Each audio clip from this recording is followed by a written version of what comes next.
गड्ढे में, जबकि जमीन का जो है एकदम जो नेचुरल है वही जमीन है। रोड ऊंचा में है, 5-7 फीट तो कहीं भी रोड से नीचे जमीन रहता ही है।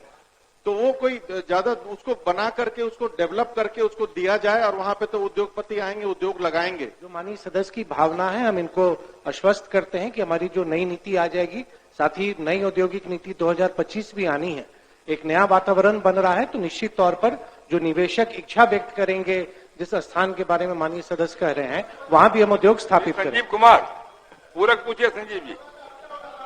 अध्यक्ष महोदय, इनका जवाब आया है वो गलत जवाब आया है। जवाब में दिया गया है कि भूमि गहरा है जिसके कारण औद्योगिक क्षेत्र में उद्योग नहीं लग रहा है। एक्चुअल में अध्यक्ष महोदय वो भूमि नेचुरल है एकदम, वो गहरा नहीं है, सड़क ऊंचा है। यहाँ उल्टा जवाब दिया है इनके पदाधिकारियों ने उद्योग विभाग का। और वहां पे खासकर हमारे खगड़िया में 100 एकड़ माननीय मुख्यमंत्री ने ये 68 करोड़ करके, वही मैं पूछ रहा हूं अध्यक्ष महोदय कि हमारे खगड़िया में सबसे ज्यादा मक्का पूरे भारत में होता है और यहाँ से मक्का हरियाणा, गुजरात और यूपी जाता है, फिर कुरकुरे आकर के बिहार में बिकता है। तो हमारे यहाँ थोड़ा सा जो इन लोगों का सिंगल विंडो क्लियरेंस सिस्टम है, लेकिन वो इफेक्टिव एकदम नहीं है अध्यक्ष महोदय।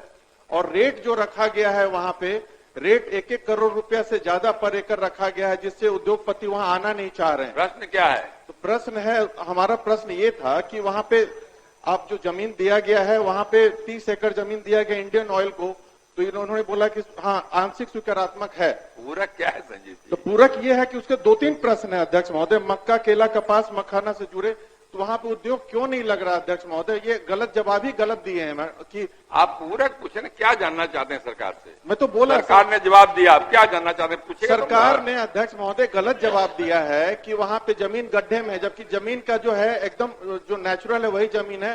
रोड ऊंचा में है, 5-7 फीट तो कहीं भी रोड से नीचे जमीन रहता ही है। तो वो कोई ज्यादा उसको बना करके उसको डेवलप करके उसको दिया जाए और वहां पे तो उद्योगपति आएंगे, उद्योग लगाएंगे। 68 करोड़। पूरक प्रश्न नहीं पूछ रहे ना आप? मैं तो पूछा कि क्यों नहीं उद्योग लग रहा है, मैं बोल रहा हूँ, ये पूछ रहा हूँ। जनरल बात हो गई ना। हाँ, जमीन का दाम कम करने के लिए मैं बोल रहा हूँ अध्यक्ष महोदय। जमीन का फिर से दिखवाने के लिए आप पुनः चाहते हैं कि सरकार फिर से दिखाना चाहती है उसको? डेफिनेटली। और यहाँ पे बैठिए अध्यक्ष महोदय, उत्तर गलत नहीं है। वो माननीय विधायक की जो भावना है, सरकार लगातार उस दिशा में काम कर रही है। और माननीय सदस्य को मैं जानकारी दे दूं कि इसी सदन में माननीय उप मुख्यमंत्री जी जो वित्त मंत्री के तौर पर 3 मार्च को उन्होंने बजट प्रस्तुत किया, उसमें फूड प्रोसेसिंग की नई पॉलिसी बनाने की भी उन्होंने घोषणा की है।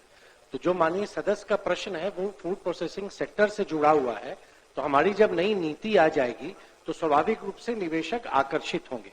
जो लैंड का इन्होंने विषय बताया है, क्योंकि ब्याडा जो हमारी अथॉरिटी है जो लैंड देती है, वो एज इज वेयर इज के बेसिस पे देती है कि जो भूमि जिस रूप में है उसी आधार पर हम देते हैं। 2023 के मंत्रिपरिषद के निर्णय के बाद ये 100 एकड़ भूमि हस्तांतरित हुई है और बीपीसीएल द्वारा जो इच्छा व्यक्त की गई थी, बाद में भी चाहे वो एनएच ऊंचा है या मतलब सड़क ऊंचा है या लो लैंड है, उस पर भी हम निर्णय ले रहे हैं।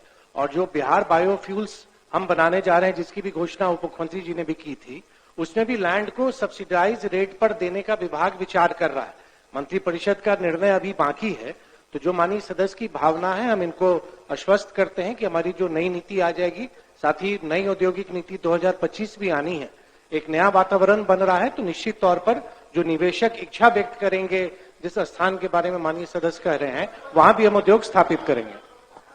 अध्यक्ष महोदय, हो गया आपका जवाब। एक मिनट अध्यक्ष महोदय, ये पूरे बिहार की बात है, वहां पे तो है ही अध्यक्ष महोदय। यहाँ पे SIPB भी बना हुआ है, लेकिन तेलंगाना और उड़ीसा के जैसा तर्ज पे काम नहीं, वहाँ टाइम बाउंड होता है कि आपको क्लियरेंस सारा दे देना पड़ता है।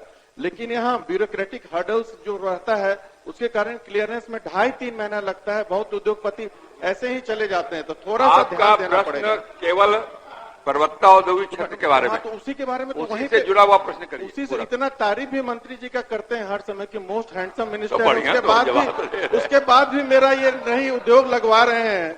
हर समय तारीफ करते हैं कि इतना स्मार्ट हैंडसम मिनिस्टर ही नहीं है। अब लगवा दीजिए मंत्री जी, धन्यवाद।